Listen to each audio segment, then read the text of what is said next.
Assalamu alaikum wa rahmatullahi wa barakatuhu, dear brothers and sisters. This is your sister Maryam Chaudhry.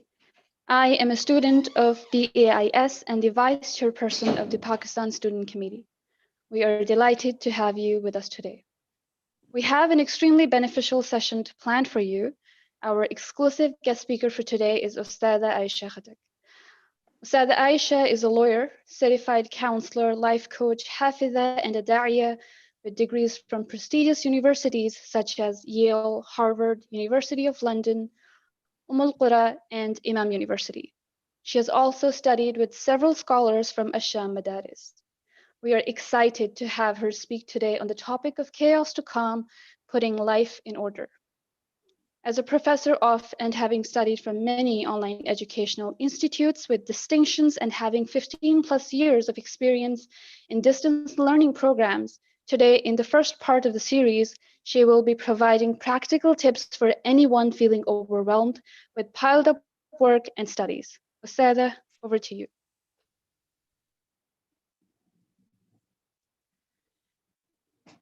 Bismillah, alhamdulillah, wassalatu wassalamu ala rasulillah. Assalamu alaikum wa rahmatullahi wa barakatuh.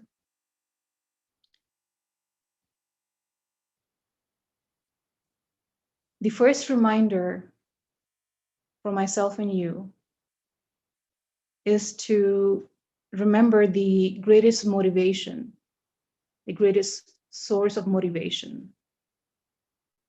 No matter how much overwhelmed we may be with whatever responsibility or burden, work, study, matters of relationships.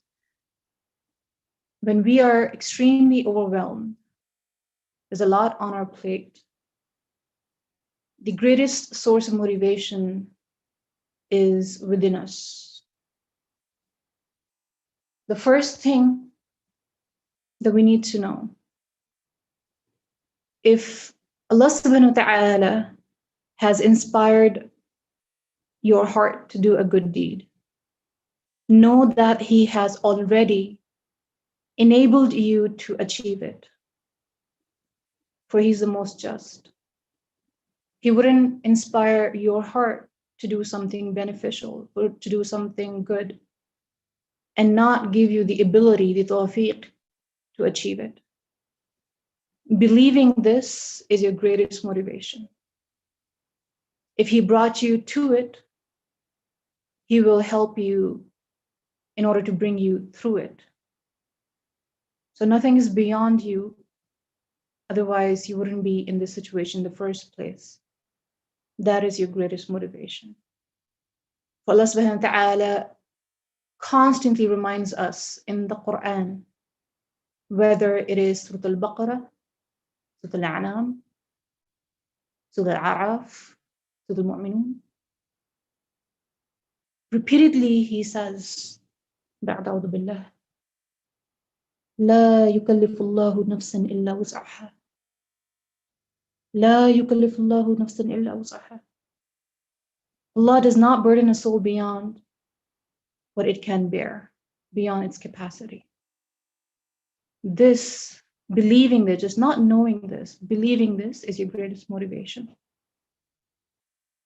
Now, without wasting any time, if you were a student, even if you're not a student, if you are working, you have some presentation, you have some lecture, whatever you have to prepare, you have very less time, maybe just 24 hours. And you have a lot to cover in those 24 hours. Before I go on into the tips, the tricks to the trade as to what you should do, sometimes we get stuck with very basic problems, and I think it's a universal problem. And that is, okay, I know what to do, I know how to do, but I can't even stay awake. I'm sleepy all day long. I'm exhausted. I'm tired. So even if I know what to do, even if I know how to do it, when to do it, if I'm tired, if I'm sleepy, how in the world am I going to do it? So our first section of today's session is going to be on how to stay awake and energetic, inshallah ta'ala.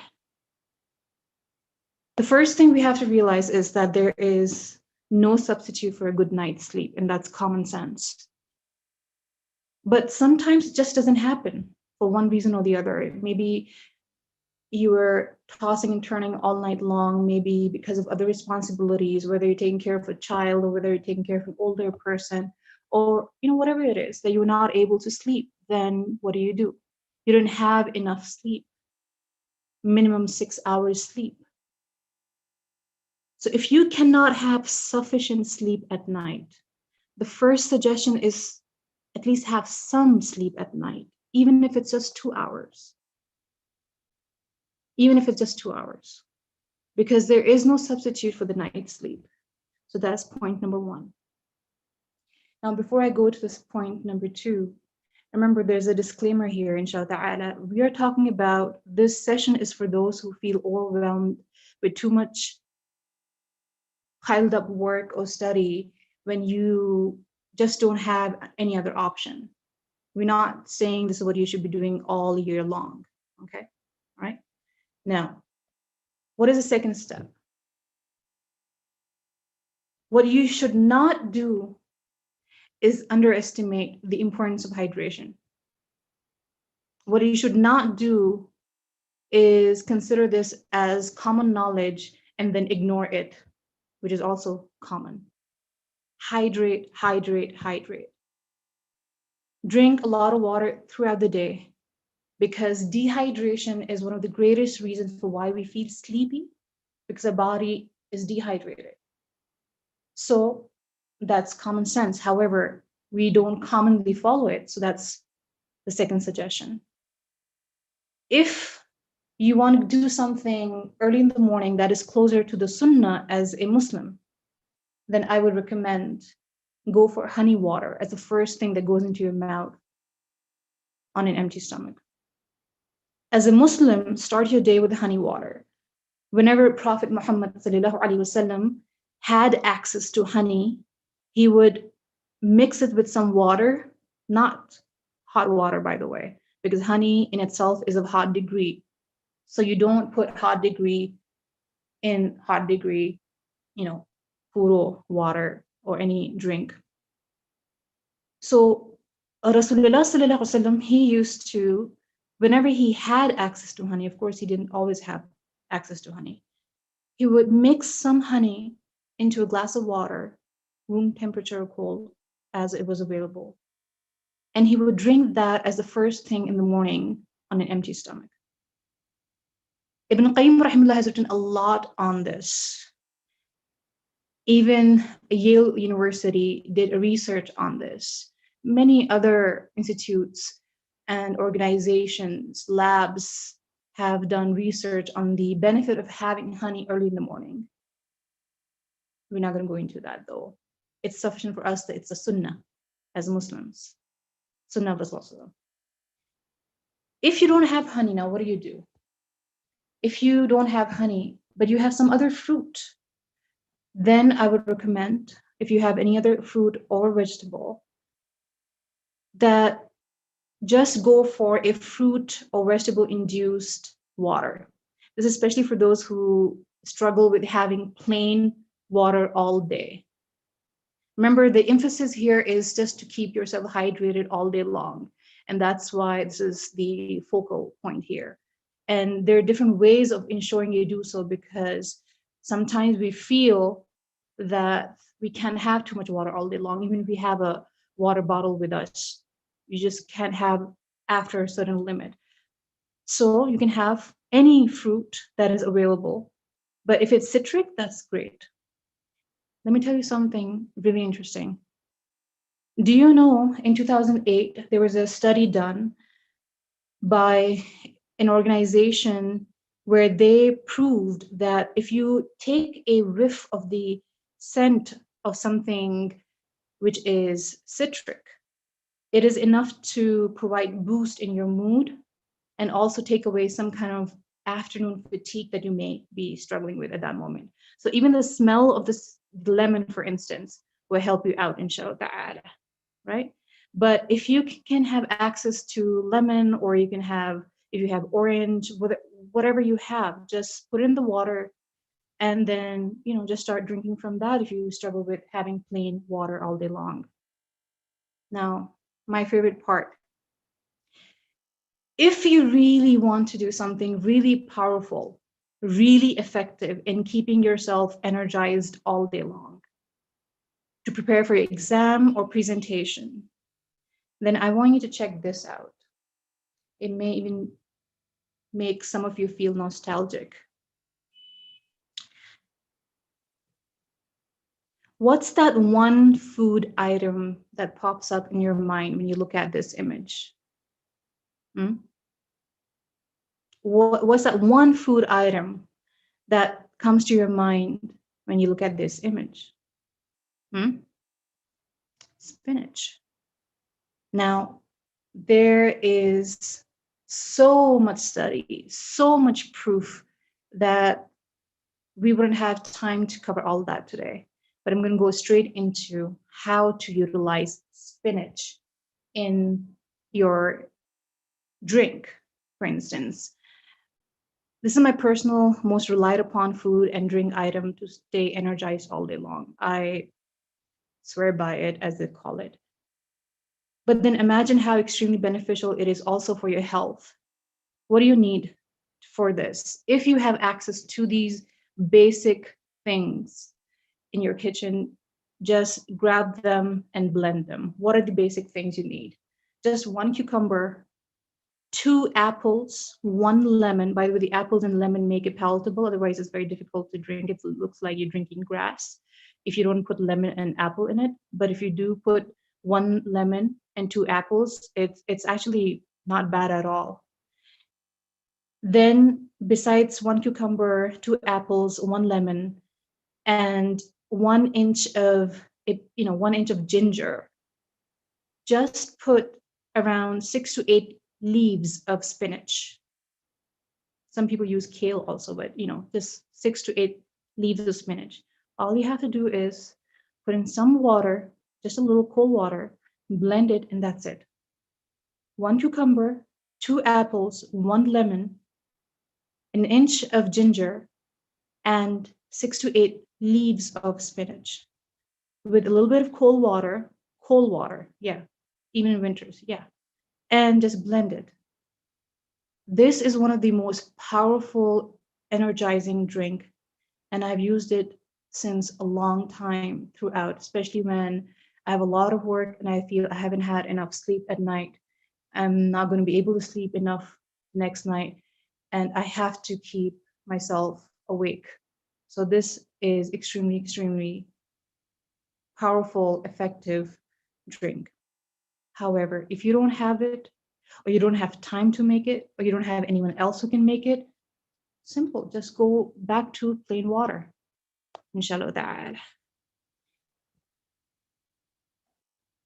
Most of the students feel that they know they should be having certain kinds of food and they should avoid certain kind of food if they want to stay awake, especially when they're preparing for an exam, or you have a lot of work that day, or you have to prepare a lecture presentation.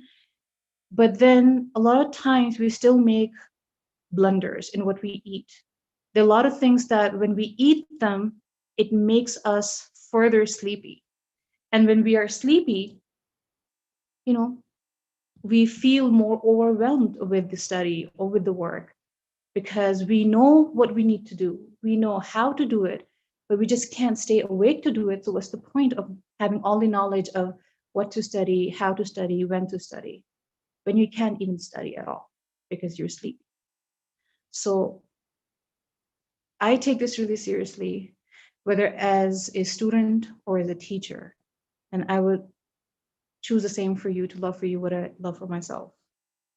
Do not underestimate the power of this blessing of Allah subhanahu wa ta'ala, which is the brain food. The brain food, for instance, you have protein that especially if you have 2 boiled eggs, for instance, if you have access to it. Having some fruits and vegetables, especially an apple. The vegetables I've already spoken about. If you have to munch on something, it should not be anything but some nuts, whether it's almonds, walnuts, but it should not be something with carbs. If you take carbs early in the morning, in your breakfast, in your brunch, in your lunch, and you get lazy, you get sleepy, you have no one else to blame but yourself. Carbs are something you should, this is not for the entire year. This is just when you need to stay awake because of your work or study, preparing for the exam, especially a day earlier. This is only for that. So do not take this advice as an advice for your general routine. Carbs should not be taken early in the morning or in the afternoon if you want to stay awake, because that definitely is going to make you sleepy. So breads, everything, even cereal. I'm telling you this, anyone who takes cereal without caffeine alongside, that is going to make you sleepy because you are taking milk and carb. That's going to make you sleepy. Unless you're fasting and you know you won't have a chance throughout the day to take anything else that will slowly release energy till Maghrib.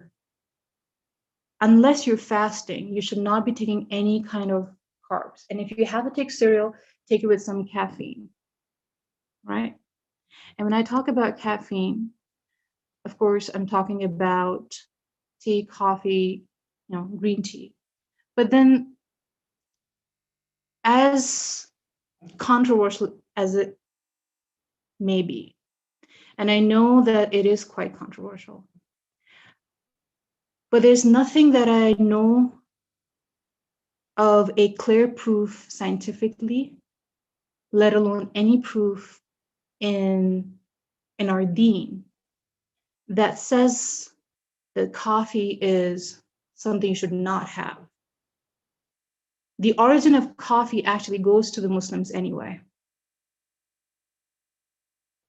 We need to realize that the earlier Muslims did use coffee also.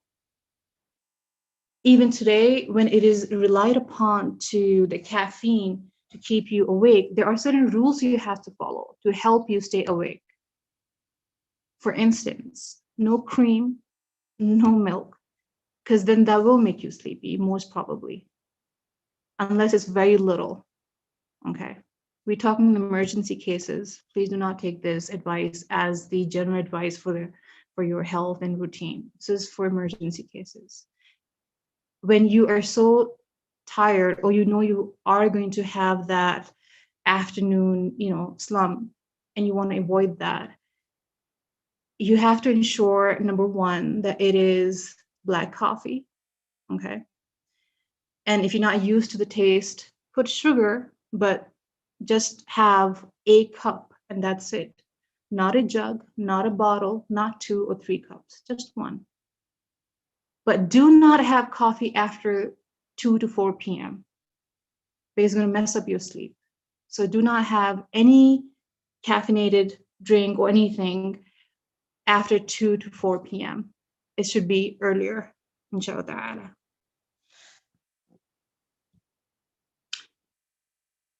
About coffee, I will mention something about coffee nap later on.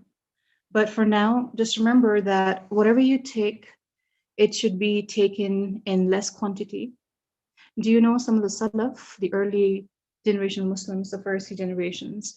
It is reported, especially from the 2nd generation, that they would, when they were learning ahadith, when they were memorizing Quran and they had little time because they had, had to travel, or they had some battle to prepare for, etc., then they would try to eat very, very less throughout the day in intervals, but they would eat very less unless they were fasting. But they would include, if they had access to it, nuts. So if those before us, whenever they had access to the blessing of Allah subhanahu wa ta'ala that could help them throughout the day to give some kind of energy. And even if they had coffee, by the way, black coffee, they didn't use milk. They didn't have enough access to milk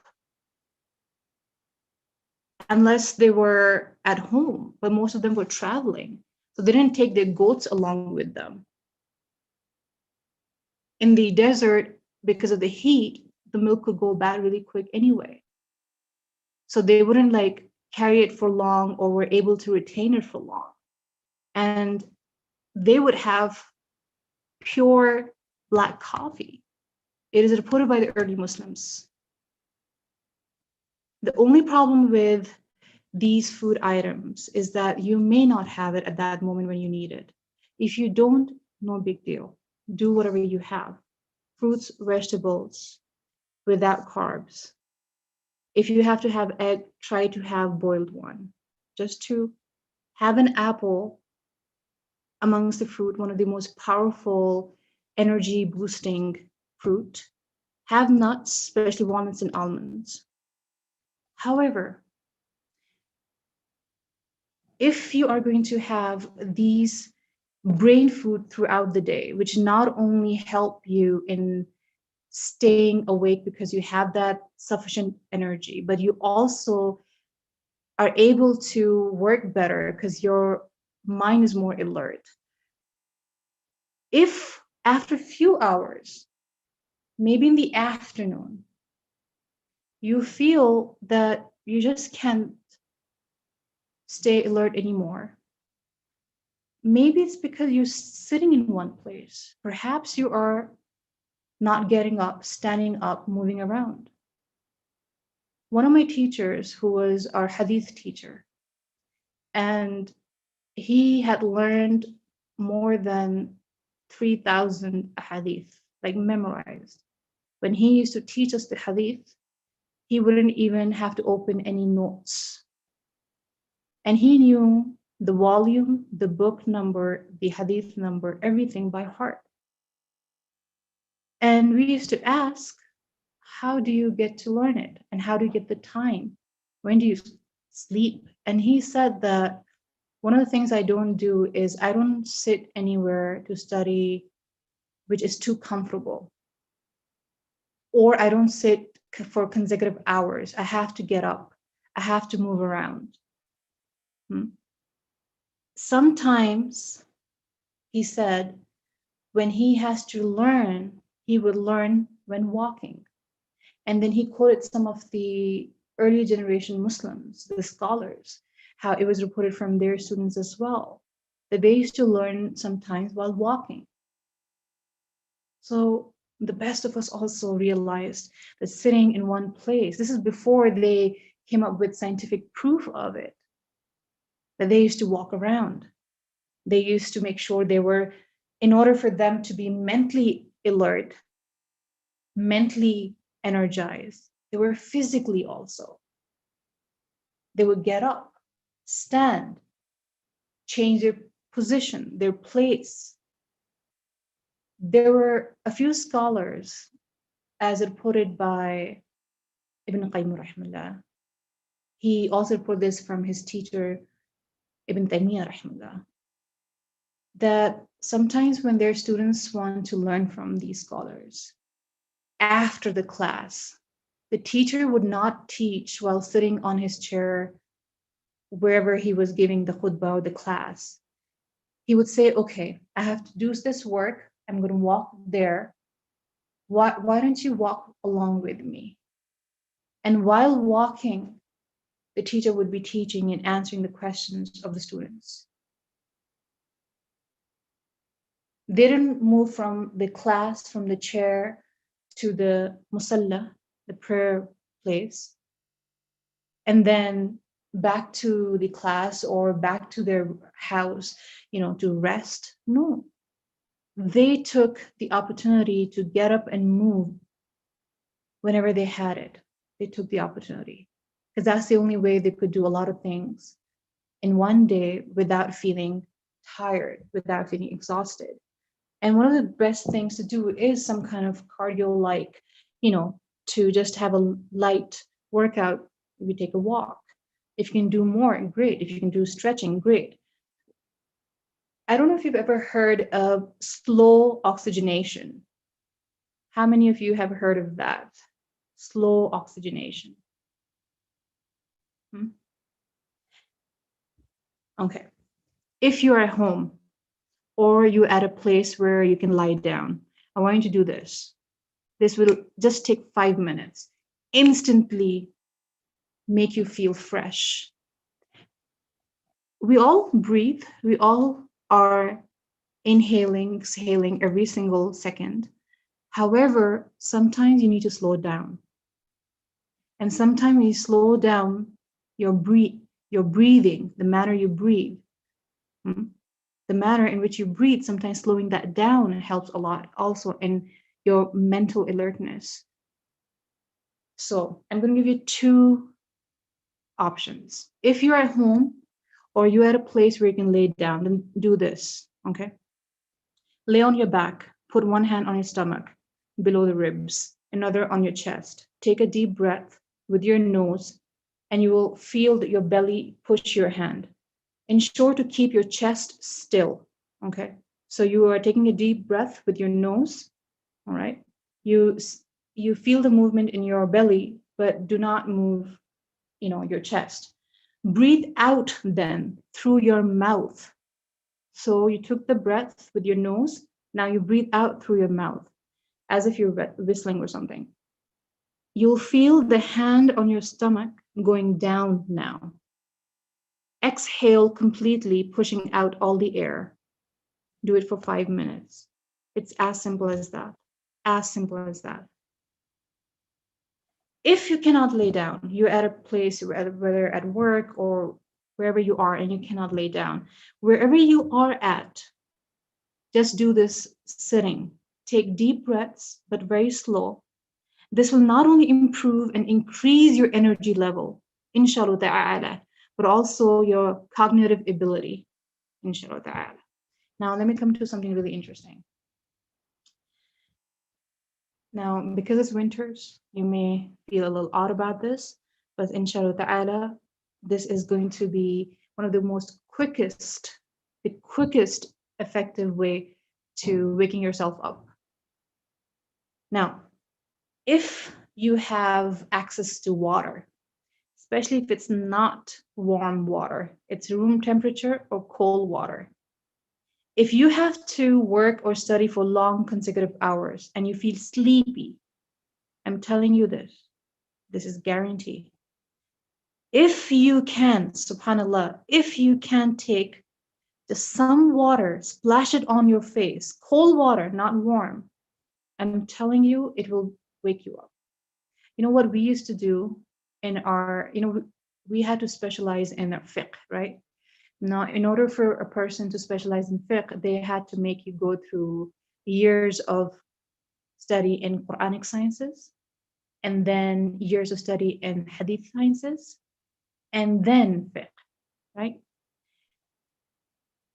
Each of these was very, very, very tiring, especially when you are doing all of this along with your secular education, in my case, my law degree, and my even, for counseling, I'm a certified counselor also, but I was extremely personally confused whether I can do all of this together.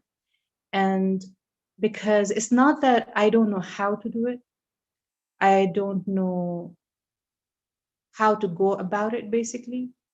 It's just that sometimes I felt that I was too tired and sleepy to be able to do a lot of work, especially if you have 2 master's degree exam coming up at the same time, and you are a CEO of an institute, and you are doing Islamic studies.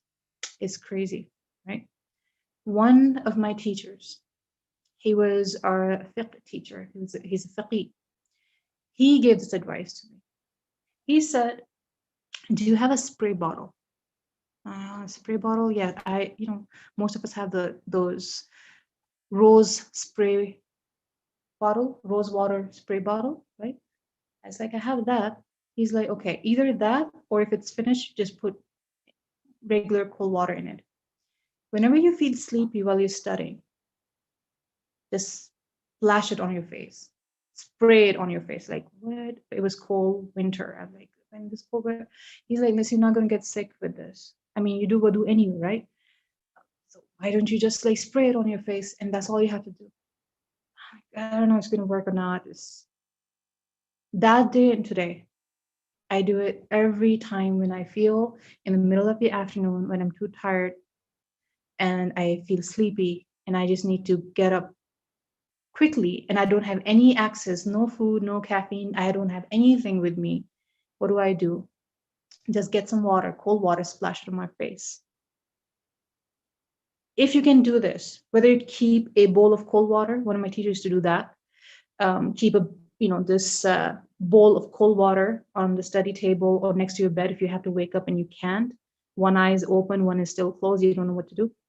Just spray or splash the water on your face. There's another thing which is even better than this. However, it's a little difficult at first, especially if you have never tried it before. It may scare you off. In winters, it seems absolutely insane.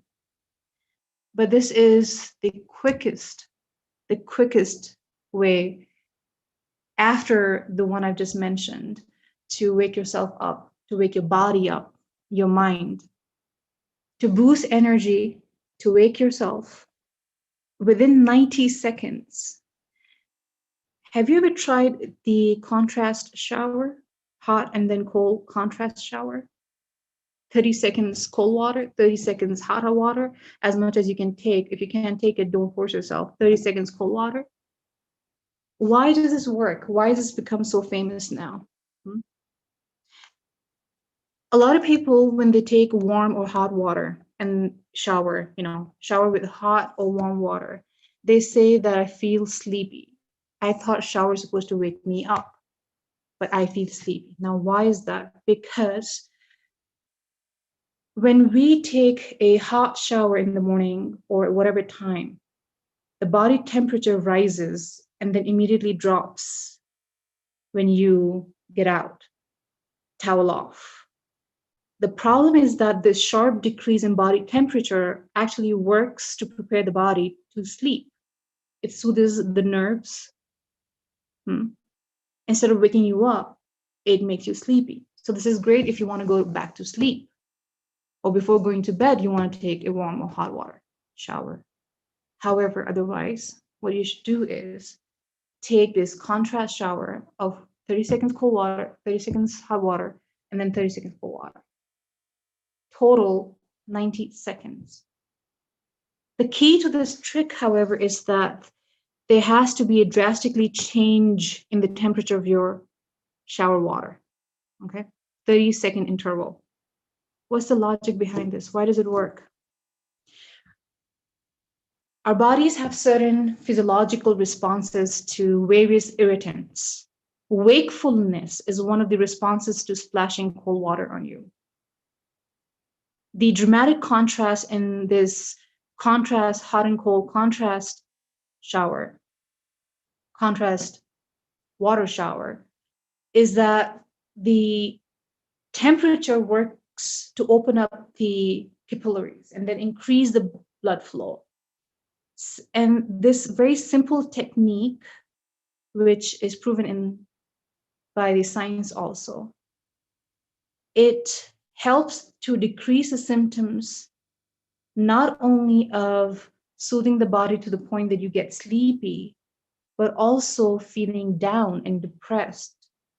It helps against that also. There's a study where it says that it helps in contributing to the stronger immune system. There's another study which also mentions how it can improve circulation also. Many people use this. There are many studies. You can always do the research afterwards, after exams or whatever, but this is an extremely beneficial way of waking yourself up if you don't have anything else. But if it's too cold and you don't have enough heating system in your house or wherever you are at, then don't do this. We don't want you to get sick, especially not nowadays.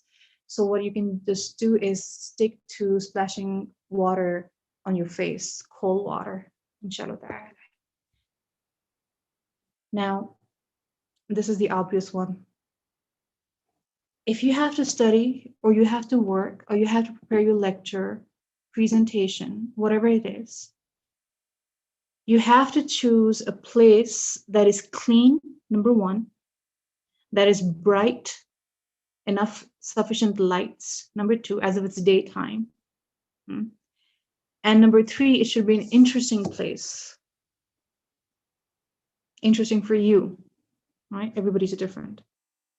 Don't study somewhere too comfortable, however. Not somewhere too comfortable. I once read about Daai'yah, the successor of the companions of Rasulullah, who used to sit on his chair, which was very uncomfortable. And somebody gifted him a very comfortable, chair with cushion, and he rejected it. So unless you have a back problem, the reason why you should try to make sure that you don't have a very comfortable place to sit in, because if you choose something very comfortable, what happens? You want to sleep then. It makes you sleepy.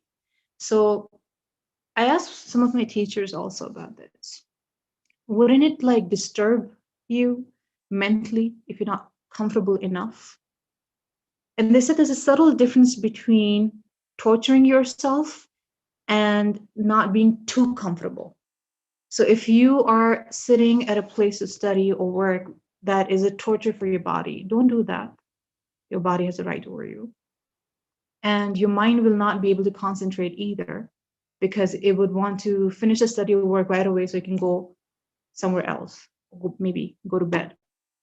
If you choose to sit at a place which is sufficiently comfortable but not too comfortable, number one. And number two, if you move the place of study or work, if you can move. So not only that you're going to sit up while you study or work or read,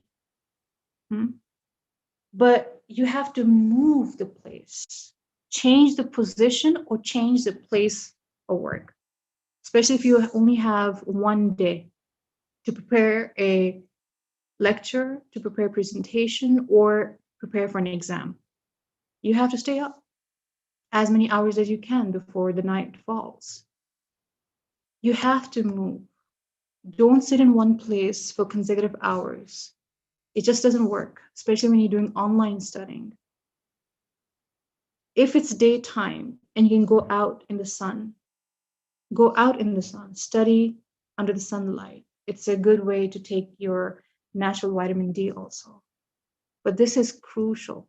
Inshallah ta'ala, I hope that you pay heed to this. I'm going to give you 5 minutes break. And I want you to write down whatever we've discussed. Write down in just a piece of paper. And then inshallah ta'ala, I will come back to these sessions.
I hope that each one of you has written down whatever we've mentioned here. I'm going through some of the questions. I will answer them, inshallah ta'ala, quickly while the others finish writing the points, okay?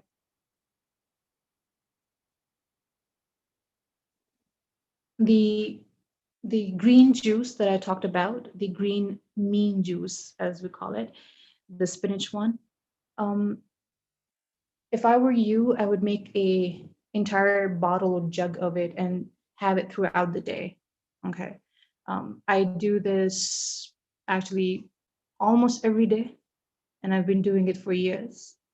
I'm hooked to it. It has many other benefits too for your hair, skin, etc., etc. So that's a plus point. But it's one of the greatest things that even if I don't have any access to any other food or anything else, I would always have these ingredients with me because they are the most energizing and healthier, food item available that I know personally. Otherwise, Allah knows best. So I would make that entire jug or bottle like a big water bottle, and I fill it up and have it throughout the day. The only trick is don't use warm or hot water in it. Don't use warm or hot water because the vegetables and spinach is very delicate. It can ruin it. Okay, it's really, really, really, really good and effective to keep you awake all day long. I am telling you this, inshallah ta'ala, it will work really good. Another question I just saw before there's a lot more I have to cover, but I'm just going to go quickly into this. After what time not to have coffee? I'm a coffee drinker, but even I would not have it after Asr. Okay, some people say not after Dhuhr. Okay, I don't have it after Asr because there's very little time to sleep. And especially if you have a fixed time to sleep, a general rule, you don't want to mess that up, for instance. And whoever says black coffee is not good, whatever there is, I know there's a lot of controversy in it scientifically also. One day they say this is very good for you, the other day they say it's not good for you. But subhanAllah, one of the things, there's a phrase that I usually use for my students. I'm going to use it for lay people, okay, in lay terms. It's actually based on a principle in fiqh, usul fiqh, okay? In religious matters, nothing is halal, nothing is permissible unless there's evidence of it in the Quran or Sunnah, right? But in the worldly matters, there's nothing haram, there's nothing impermissible unless there's proof of it in the Quran or the Sunnah. So to call something as, oh, we should not have it, it's not good for you, and it's a worldly thing, I need to have proof of that in the Sharia, and I have not found any. In fact, quite the opposite. If you look into the documented, there's much which is not even documented, the documented routines of food and water, food and drink of the earlier Muslims, especially the scholars, how they used to study, because I did an entire research on it way back when I started seeking knowledge of the deen, because I had to do that while studying secular, teaching and studying in secular education system. So for me to choose to do hifz of Quran and study, other matters of deen, especially, going for specialization in fiqh, I was extremely confused whether it was a good idea or not. And I have realized you can do more than one thing at a time if that is not against your personality. Everybody's different. It works for me, multitasking. The only thing is you need to follow certain rules. And sometimes we don't have to learn. Actually, we don't have to always learn the hard way. Sometimes we just need to research about those before us. How did they do it? They fought battles. They took care of their families. They took care of their cattle. I mean, when going for a battle or doing some other work, they didn't have to go tell their goat, you take care of yourself for this time. I have to go and do some other work. They had to take care of the cattle and take care of, sheep and goat, etc. I've kept them too, so I know how sensitive they are, how delicate they are. It's just like you have to bring up a child. So how did they do it? How did they do everything? If you look into their lives, if they could do all of that, study, teach, do the daai'yah, travel, work, the women taking care of the household chores, not just them, along with the men, they were together in many of the fields, most of the fields together. How did they do it and not let it affect their health adversely, unnecessarily, or their relationships, this and that? You have so much of, guidance and the guidelines over there. You don't have to really figure it out from anywhere else. And coffee is one of those things I have found in the lives of those before us. All my teachers, subhanAllah, all my teachers, except for one or two who had just other problems with coffee, all of them used to have coffee. It was quite strange. I never really, thought about this. But black coffee, traditional Arab scholars even, who didn't have much access to anything else. And if you go into the origin of coffee, it goes back to the Muslims as well, subhanAllah. Anyway, let's move forward. Why did I give you a break to write down a little bit? Because this is what you need, subhanAllah, when you're studying, working for consecutive hours. Your brain needs to rest if you want to study hard or you want to work for a long time and do well. Okay, and do well. Schedule out your time so you can take a break. Okay. Do you know that after 25 to 40 minutes max, 25 to 40 minutes, the brain stops functioning its best.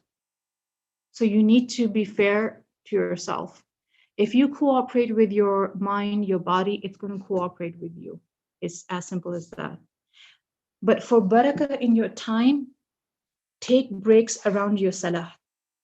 Take breaks around your prayer times. If you can make your schedule around your mandatory prayers, wallah, inshallah ta'ala, you will witness the blessing in your time. Don't make it like I have to make my schedule. I have very little time, I have an exam tomorrow, or have to prepare this presentation or whatever, the lecture. So if I have time, and whenever I have time, then I'll pray. I'm telling you, it's going to backfire. You're not going to have barakah in your time. If you make your schedule around your salah and you ask Allah for help, He will make it easy for you, and He indeed is a source of all ease. Now, let's go further. If you can't do anything else, you feel like, okay, I'm too drowsy right now. I've tried everything. I have had good, healthy, light food, brain food. I've taken the cold and hot contrast shower. I've splashed water on my face. I've done this, I've done that. I've walked around a little bit. I've changed my place. I've made sure there was bright light in wherever I was studying, was clean, everything. I'm still, or I have become now extremely drowsy. What should I do? Sometimes you don't have to fight the sleep. Sometimes you don't have to force yourself. Sometimes you just be kind to yourself and take a nap. I mean nap and not sleep. Nap is within 90 minutes.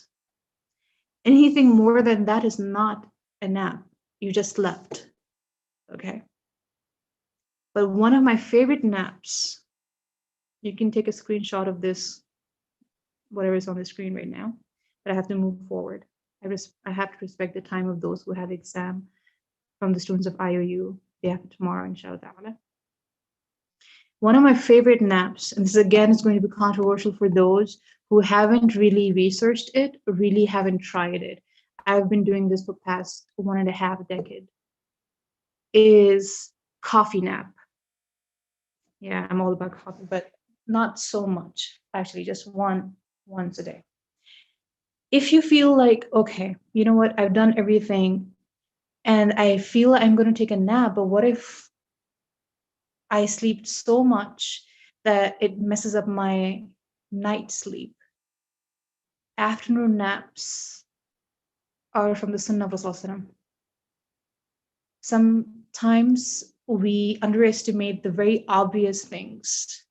As common it is, this knowledge of taking naps, especially afternoon naps, very few of us really take the naps. Or we don't realize the difference between napping and sleeping. You know the picture that I showed earlier, like this. This is something that I would do if I was at work. And I worked for 10 years as a law professor. And I was the principal, I was also the lecturer, and I was also studying both secular and religious education, doing masters in both of them. And my work was 7 days a week. Being the CEO of the institute, I did not have a day off. I had to be the first one to be at work and the last one to leave. So it was like 7 a.m. to sometimes 7 p.m. Now, because there was no way that I could lay down and take a nap, I would lock the door of my office and put my head on the table. I learned it from a couple of my teachers who used to do that, who had back-to-back work or study or whatever, and they just didn't know what to do. Some of them, the men, the male teachers, they would even take a nap in their car. They would lock the door and they would just put their head on the, on the wheel and just the steering wheel. And then they would just take 5-10 minutes or maybe maximum 15 minutes nap. It doesn't mean you have to really go to sleep like you gone unconscious or something. No, just close your eyes, shut down the noise and all the other activity. If you don't have the facility to go to bed and nap, you can just do it on your table, just on your table. But now coming back to the coffee nap, my favorite thing. What this means is, I'm going to just quickly go into how it works, okay? I'm not going to talk about the scientific proof of it or whatever, we don't have time for that, but just quickly how this works. If you drink a cup of coffee and before you do that, put an alarm of 20 or 25 minutes. After 20-25 minutes, your alarm should ring. Okay. If you can use a clock rather than your cell phone, that'll be better. So to avoid the distraction of your cell phone, someone messaging, notification, this and that. Take that big clock that rings really loud and put it for 20-25 minutes, okay? This is before you take the coffee. Now, once you take the coffee, you've had the last sip, then just lay down. Just close your eyes. You don't have to go to really, really sleep. But if you do good enough, it's okay.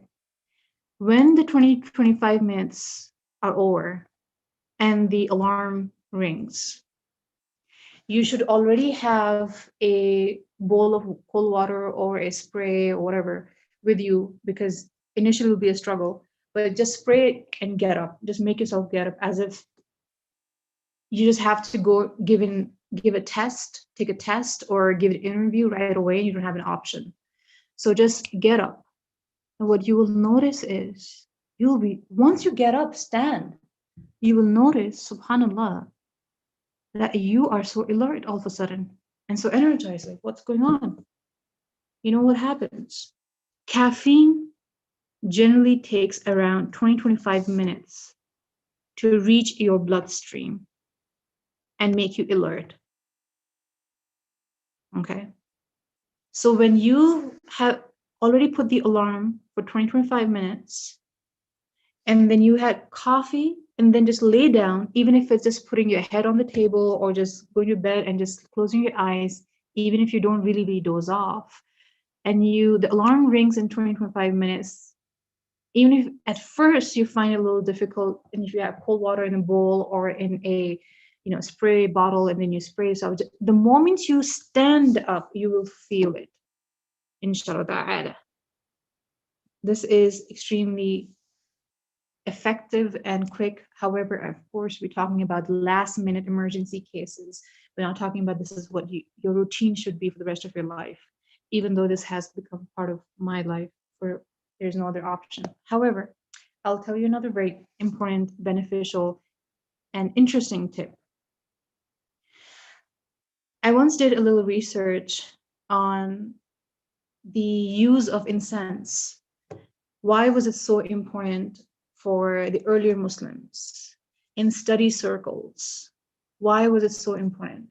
It was not just in the houses, but even the study circles. Why would the not regular people only, but even the teachers used to ask about the incense, whether it was oud or bakhur or whatever it was. What I found was, and now there's a scientific, like, amazing, detailed, numerous scientific proof of it also, that the smell with a strong, good fragrance, the smelling of that activates your mind. It activates your mind. It makes you alert.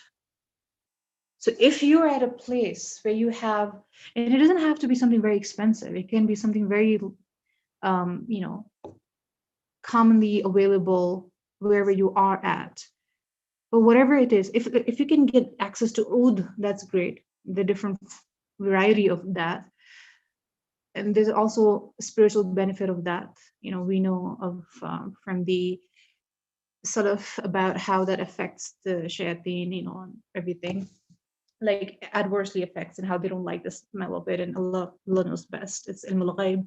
But what it actually does mentally and emotionally for you, that will help you out. That will help you out in a way that you had never imagined, inshallah ta'ala. Make sure that you make it part of your home or workplace. And it can be very something commonly available. It doesn't have to be expensive at all. But if you ask, if you have the access, if you have the budget, what you should use, I would say use oud. Okay, inshallah ta'ala. So the incense. If you don't have incense, what do you do then? Or what if you don't have the money for it, or you don't have access to it?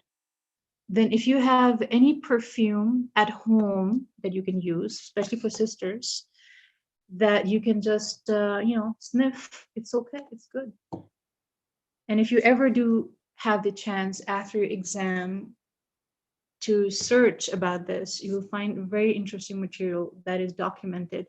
And subhanallah, there must be a lot that is not even documented. Okay, now because this session is about to end. So as I said, sometimes you have to do certain things to fight off the sleep. At other times, actually, you don't have to, by just taking power naps. Power naps are maximum 1.5 hours, as I mentioned. But remember not to take more than 2 power naps a day, all right? And it should never replace your night routine sleep.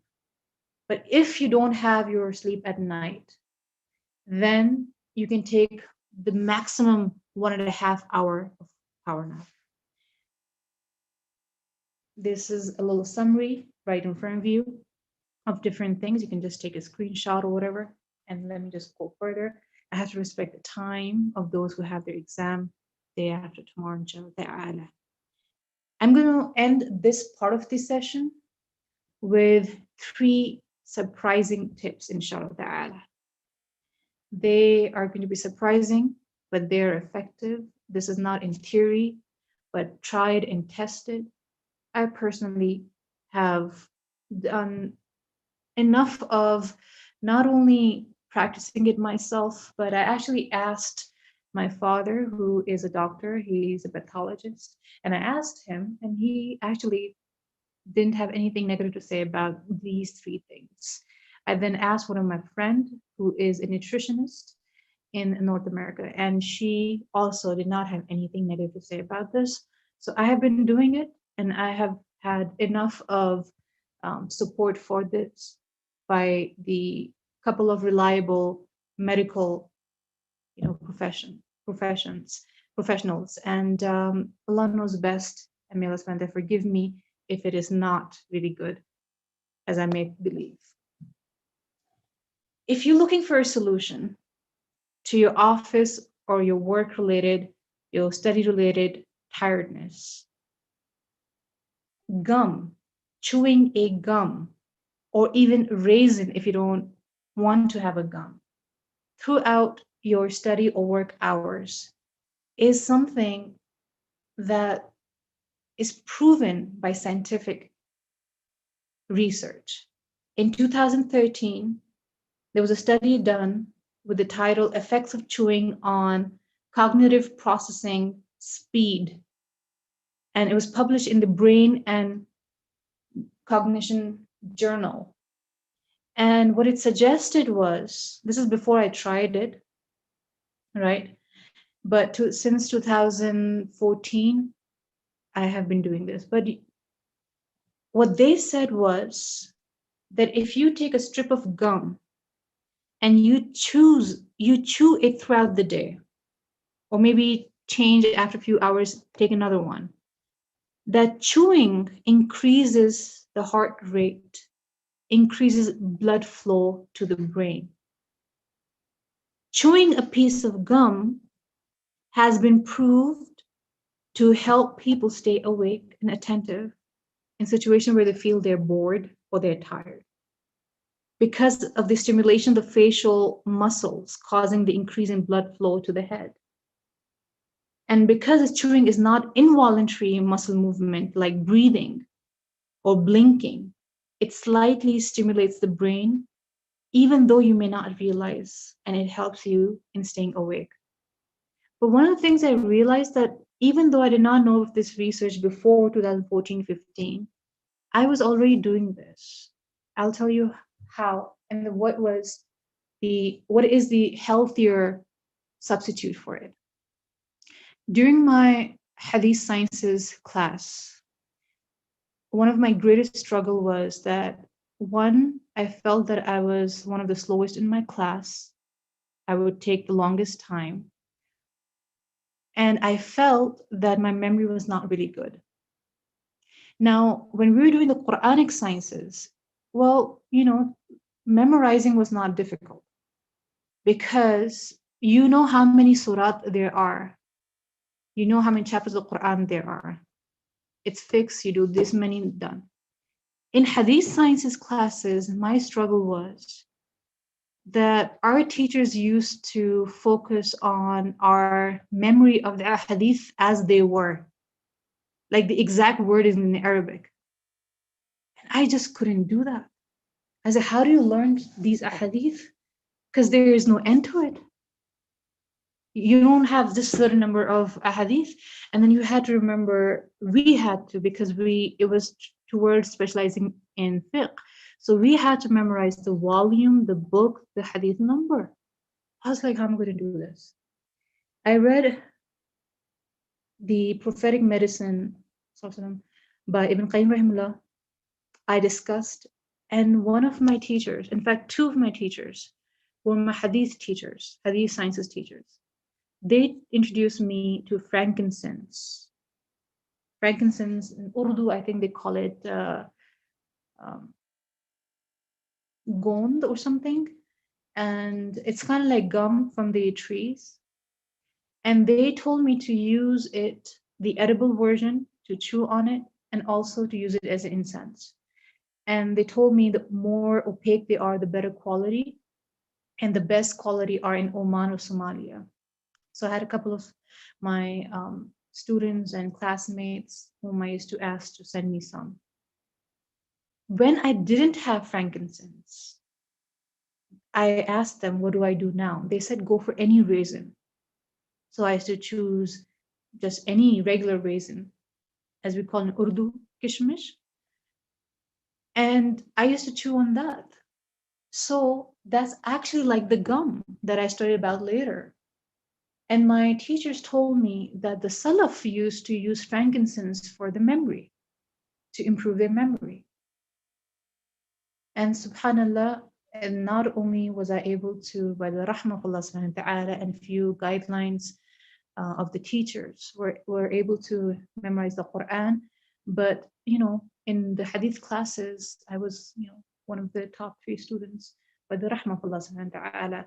And I always thought that I would fail it because of the emphasis that some of the teachers would put on not using notes in lectures. Even like our teachers would not use notes even when giving lectures. They wanted us to be used to that.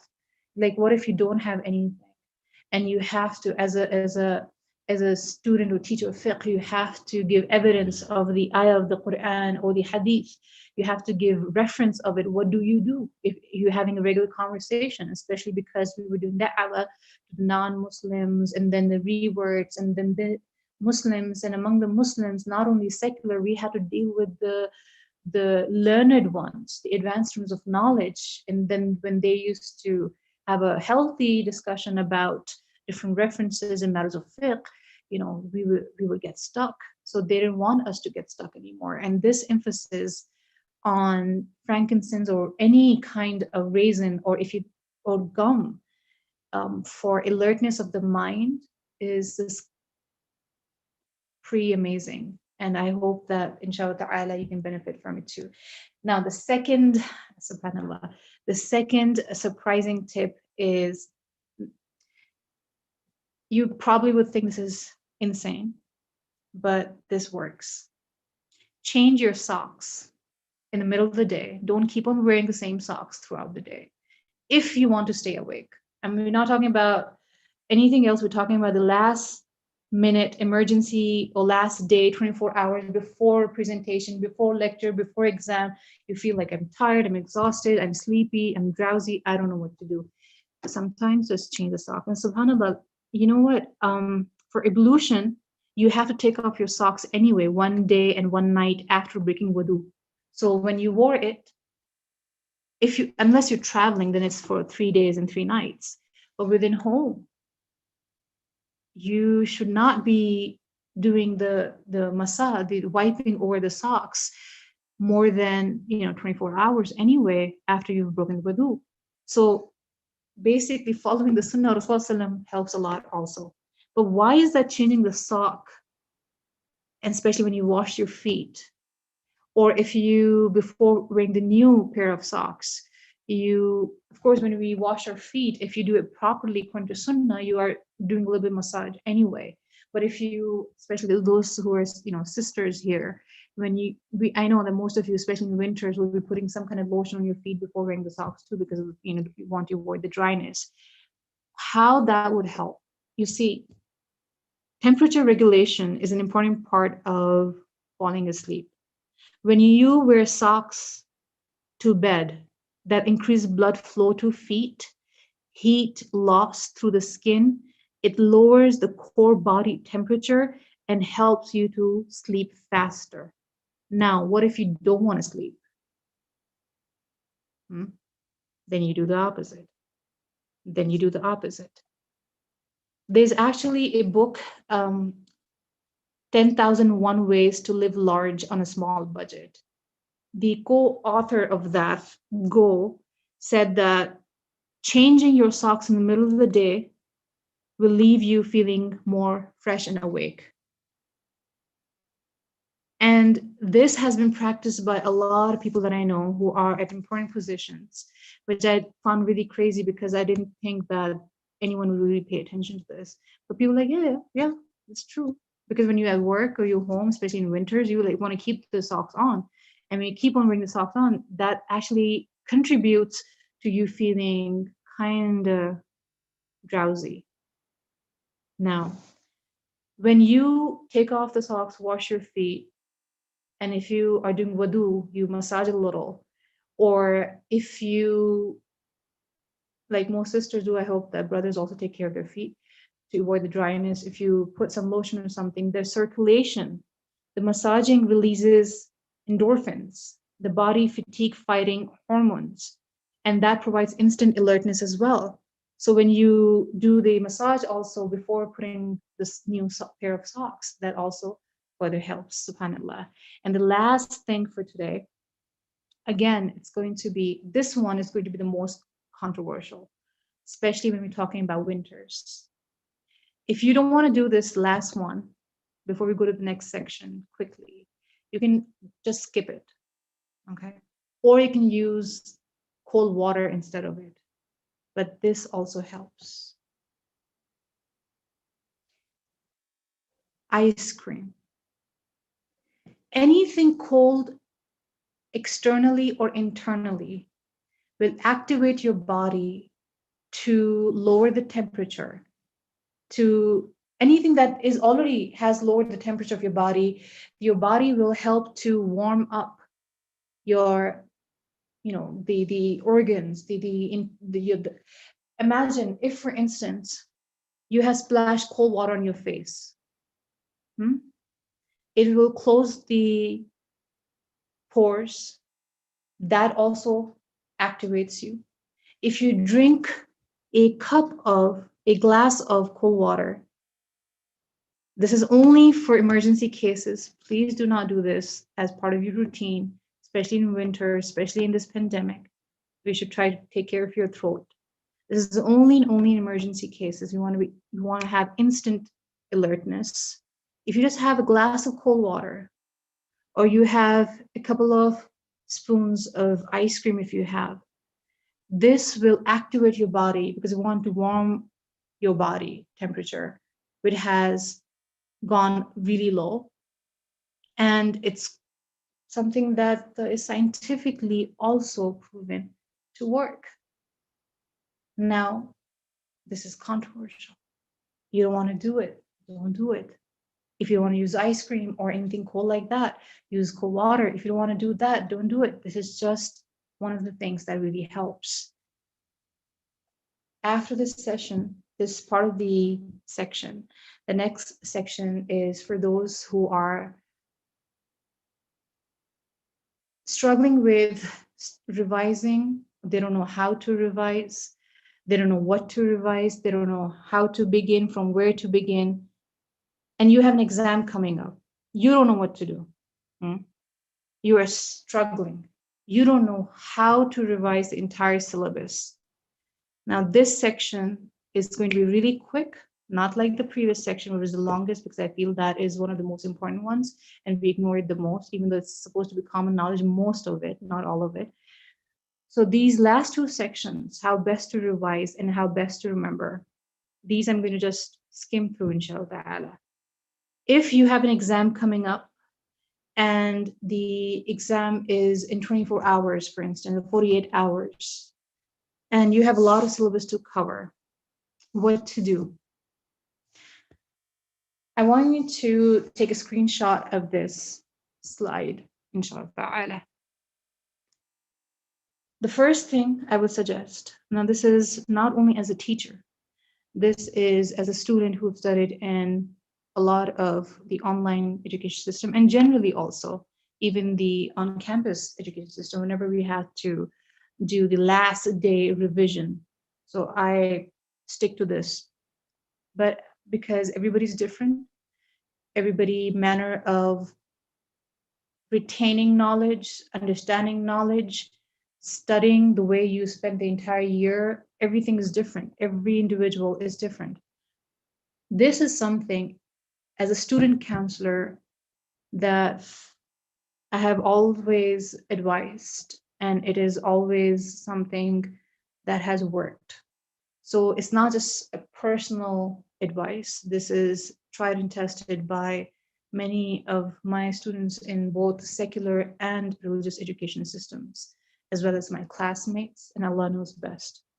Now, the first thing that I would advise when you have to revise, this is for those especially who have to prepare for exam, do not go into blind revision frenzy. You may only have one day, but you'll get much more done if you break it up and work out exactly what you need to do rather than just cram up all the information. I know if you have only 24 hours before the exam, you're like, I don't want to do all of this. But I'm telling you, both as a teacher and a student,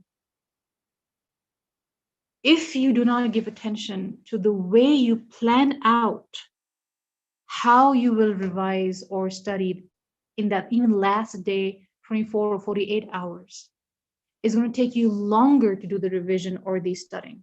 It will. And one of the reasons is, now this is something I'm telling you as a certified counselor, and Allah knows best, that when you don't know what you have to do next, you have a vague idea in your mind, but you haven't really planned it out, you will feel overwhelmed, and that will slow you down. It will create some kind of adverse effect mentally, emotionally, and even physically. It may even lead to stress caused pains in your body, and you will not be able to do what you know, what you could, what you knew what to do, how to do, and you could have done it. But because you feel so stressed out and overwhelmed because you had not planned it, it slows you down. And one of the ways a lot of people deal with stress is they want to sleep. Okay, so do not go into blind revision frenzy, even if you only have 24 hours. Right? Now, what you have to do is spend half an hour working out what topics you need to cover and allot chunks of time to each bit. But actually, let me break it down even further. Okay, so let's go from the first section, the first category, prepare. How do you prepare? First, find out what the syllabus is. Whatever you need to know about the syllabus. Okay, you think it's common sense? Well, not many use this commonly. First, find out whatever you need to know in the syllabus. Make a list of all the topics you're studying. This does not take more than 5 minutes, by the way.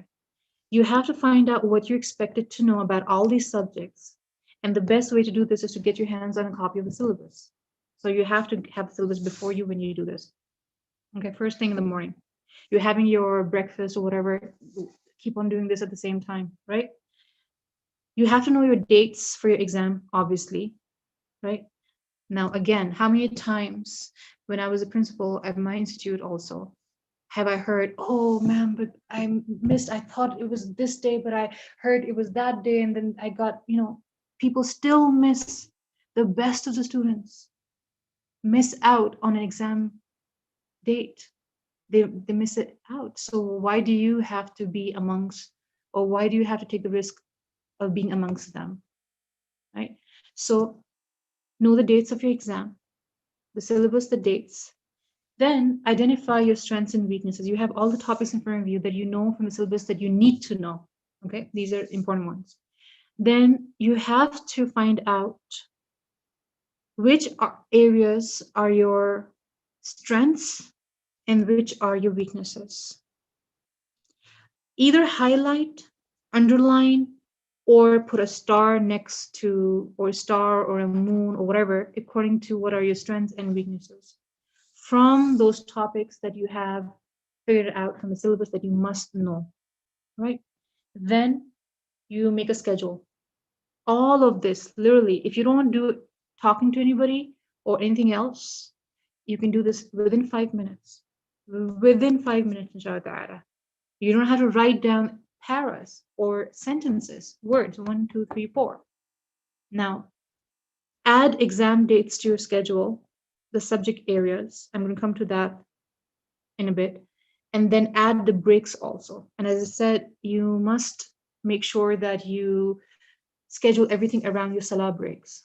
Do not add salah in your schedule. Schedule everything around your salah. And Allah subhanahu wa ta'ala make the rest easy.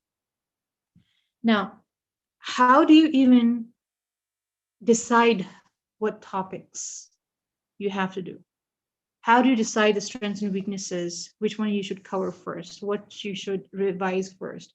One of the questions I've always received from students is, if I feel that I'm very strong about something, should I make sure that I know it perfectly than being a jack of all trades? Shouldn't I focus on being a master of something? I have a different belief. I have seen this in a lot of students. I've seen this in my own life as a student also, both secular and religious education system. You better have some idea of a topic that you know is important than have no idea about the topic at all.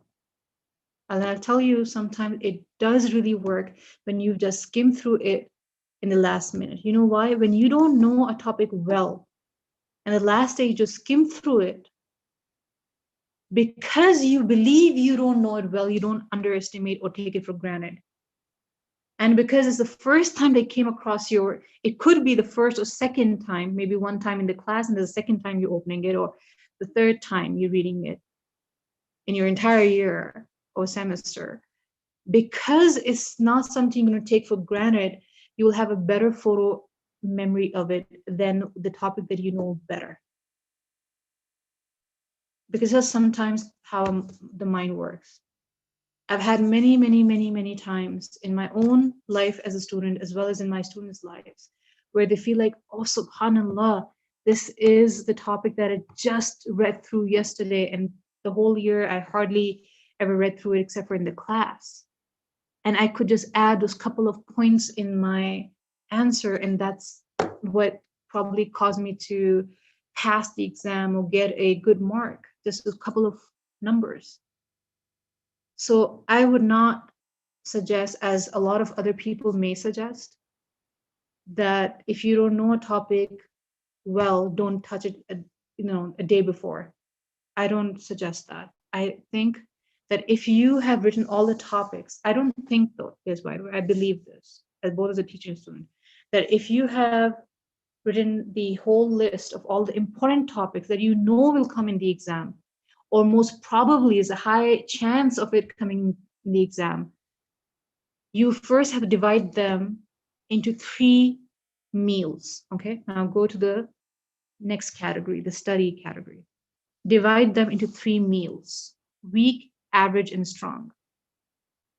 When you look at the syllabus, write down everything you need to know for your exams. That's one thing you've done already when you prepare for it. Then mark or highlight, for instance, in red, for instance, what you don't know at all or hardly know anything of. That's your weak point in red.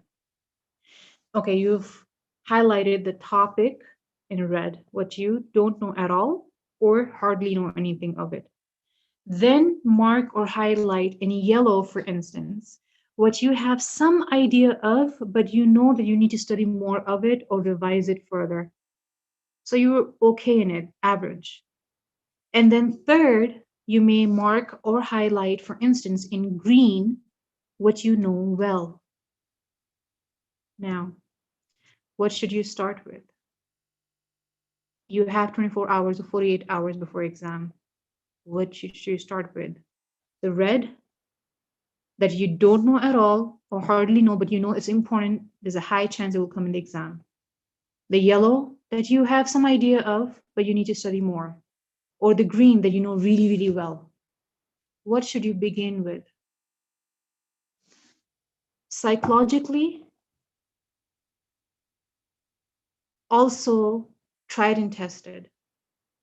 With majority people, there's always going to be exception, everybody's different, but majority, average people, the standard rule is start with the weakest. One of our teachers at Harvard University gave an example. Now it's going to sound a little weird, but of course, in Islam, frogs are haram to eat. But he gave this example. He's like, imagine you have 3 different sizes frogs that you have to eat. You're forced to eat it. You don't have a choice. You have to eat it. 3 frogs, okay, of different sizes. The small one, there's a medium one, and there's a big one. Now, would you start from the small one or the big one? Would you start from the small one or the big one? He said, if you start from the small one while staring at the big one, being overwhelmed, It will stress you out so much, you're not going to be able to swallow the small one either. And by the time you come to the big one, you'll be freaked out. It may not even allow you to sleep because you're so freaked out. So start with the big one. Now, to rephrase it, I would say, imagine you had 3 big meals in front of you, but there's a biggest one, there's a bigger one, and there is a big one. And you don't have a choice but to eat all these 3 meals. Shouldn't you start with the bigger one? Just to rephrase the example. So what the point is, even if it didn't make any sense to you, it's okay, skip it. The point is, start with what is most overwhelming. This is how we work also. If I have to work as a lawyer and I have different cases before me, I would start with the one which is the most difficult, most sensitive, most complicated first thing in the morning. And the smaller cases, defamation or contract drafting, I would leave for the end because that's something that is not going to freak me out. It's not going to overwhelm me. It's not going to mess up my sleep. Even if I have to do it early in the morning, right before going to the, before submitting the case, it's okay. I can do it in the morning also. So don't start with what you know the best. Start with what you know the least, inshallah. And now, as we ending the session, inshallah, in a few minutes, before moving to the last section of how to remember better, you have to understand the importance of the last box of these 4 boxes on the screen. When you are studying, this should be a habit. And if you have not been doing this as a student, as a lecturer, as a teacher, or as a working person in any field where you have to give lectures or presentations, you've been missing on a lot actually.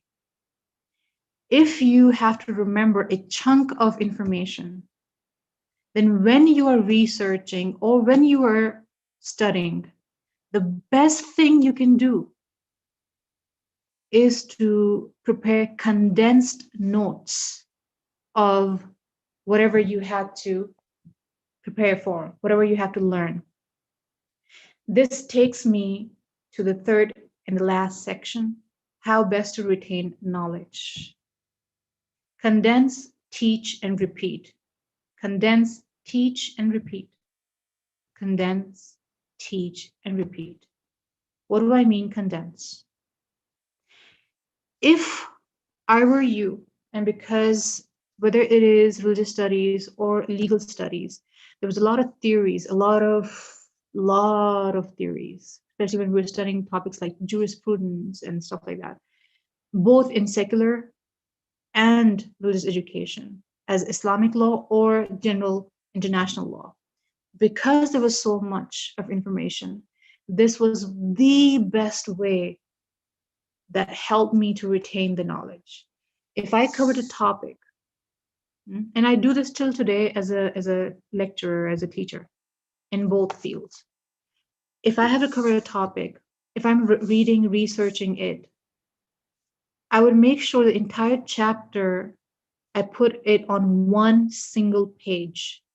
So if there are those pages with 2 lines, for English writing, so within 1 line, I would write like 2 points, not paras, not complete sentences, just points, the key points. So the entire chapter will be summarized on one single page, and this page I would memorize.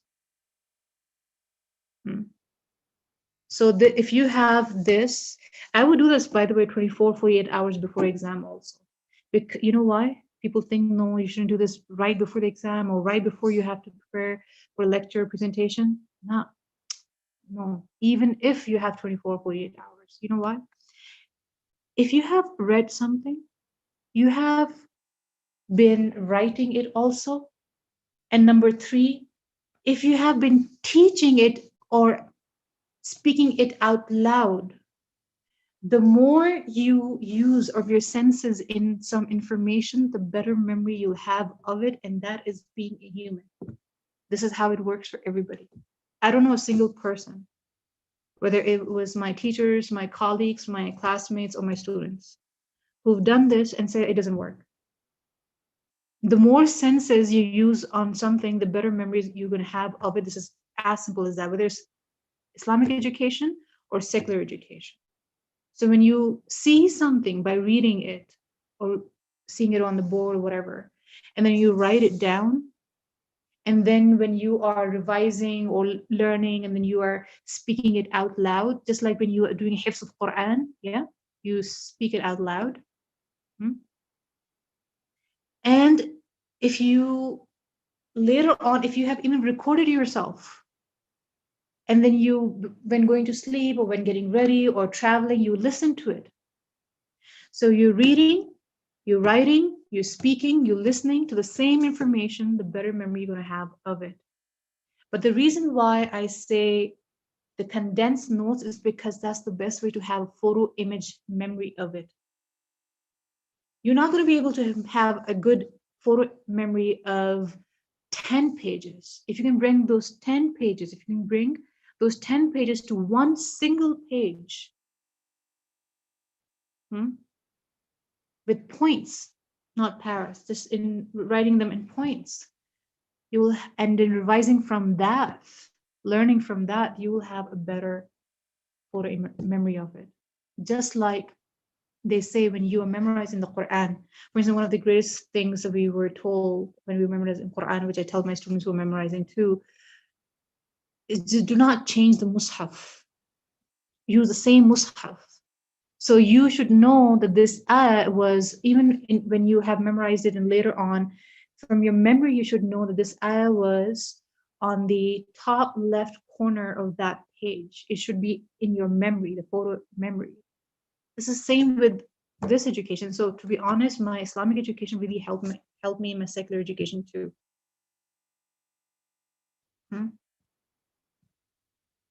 This is something that's going to benefit, inshallah ta'ala, you as well. To love for you what I love for myself. I would give the same advice, inshallah ta'ala. Use this in both your Islamic and secular education, inshallah ta'ala. And when I say teach, I don't mean that you have to literally make someone or a group of people, students, sit down and teach them.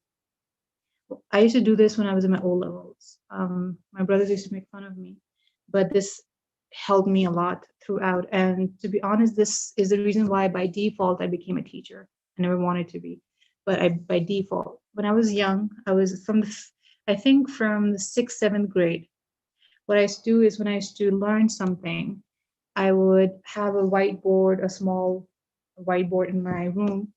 I used to imagine that the bed was class, the audience, right? And sometimes my cat would sit there. So I would imagine this is my student and I'm teaching, and I would say it out loud. I did this my entire student life. Even when I grew up, it's kind of crazy and may sound a little crazy, but it is something really beneficial. If you teach something, you remember it better. One of the things I've learned is that if you teach to someone or you say it out loud, the concept, and if you cannot explain it to someone else, if you cannot convince someone else, if you cannot clarify it to someone else, it means it's not clear to you either. And that's a litmus test. That is a litmus test, whether you understand the concept or not. Do you understand it or not? If you explain to somebody else, whether it's a study buddy or someone else, or just no one, this imaginary class, and when explaining, you feel like you don't even know what you're saying, it means you have not understood it. So this is also a litmus test whether you need to go back and revise and understand it. But this is also the best way to remember. And the last thing, the last point, and we will finish this inshallah ta'ala, repeat, repeat, repeat. What do you do when you memorize Quran or an ayah of the Quran or a surah of the Quran? Use this for your general education also, religious or secular education. What do? You repeat it. the way, for instance, when memorizing Quran, the standard rule that I followed, that I tell my students to, which is a standard universal rule, is that when you're memorizing, that you look at the same ayah, reading it from the Mus'haf 20 times, and then with that, looking at it 5 times. If you do the same thing with other education system, other information, other knowledge, it works the same. It doesn't mean that you haven't understood it. Like even when we do the Hifz al-Quran, we've done the tafsir and everything. We know what we're talking about, or what we're memorizing. But if you really want to remember things that you feel that you're not going to be able to remember, then this is one of the ways that would help you, inshallah ta'ala, repeating. And the reason why I mentioned earlier to record is if you record your audio, then even if you don't want to read from anywhere and you just want to lie down, or you want to, for instance, when you're preparing or you're doing some other household chores or whatever, and you need to revise at the same time, you don't want to panic that while I'm doing this other stuff, I could be studying at this time, then the best thing is to have it recorded and then in audio, and then just play that when you're doing other stuff. This is one of the ways to help you. Even though I did not mention here the use of frankincense for memory, but that is for long term. If somebody wants to, in the long term, improve their memory, then I would add to how to memorize better, to add frankincense, or if you don't have that, just regular raisin into your daily routine, daily diet, inshallah ta'ala, for indeed it does improve the memory. And this was also mentioned in a lot of detail by Ibn Qayyim rahimahullah in his prophetic medicine book, inshallah ta'ala. I hope that we benefit from it. And I would want to end this session on just a couple of words, inshallah ta'ala. My last advice for you, of course, is the best advice for all of us, including myself. Your greatest tool in whatever you do, whether you're studying, working, have other stuff going on in your life, where you feel you're overwhelmed, there's too much on your plate, and you don't think you have enough time or energy to, or even mental, emotional capacity, ask Allah for help. Ask Allah subhanahu wa ta'ala for help. If you don't invoke Him, if you don't remember Him, if you don't hold on to your morning, evening supplications, your afkar, you don't pray to Him, you don't make the best out of the knowledge you have of how to pray to Him, how to ask Him, even the ability to ask Him. This is a great blessing that you are turning a blind eye to, but this is a great blessing, a greatest tool that you have to benefit yourself, inshallah ta'ala. For indeed, He is alone the source of all ease, the source of all goodness, the source of all strength, and He can help you only truly, completely. The meaning of ista'een is not only to ask for His help and that's it, to utilize everything that you have of His blessings around you, just the way we discussed right now in brief. There's a lot more actually. But when you do both, ask His help, ask for His help, invoke His help, alongside ista'een also means to utilize whatever help He has already sent you with, by utilizing the knowledge, the skills, the facilities, the food, the water, all of that, then you are truly, truly going to get the help, inshallah ta'ala. My last words is not just for you, it's a reminder for myself too, inshallah ta'ala.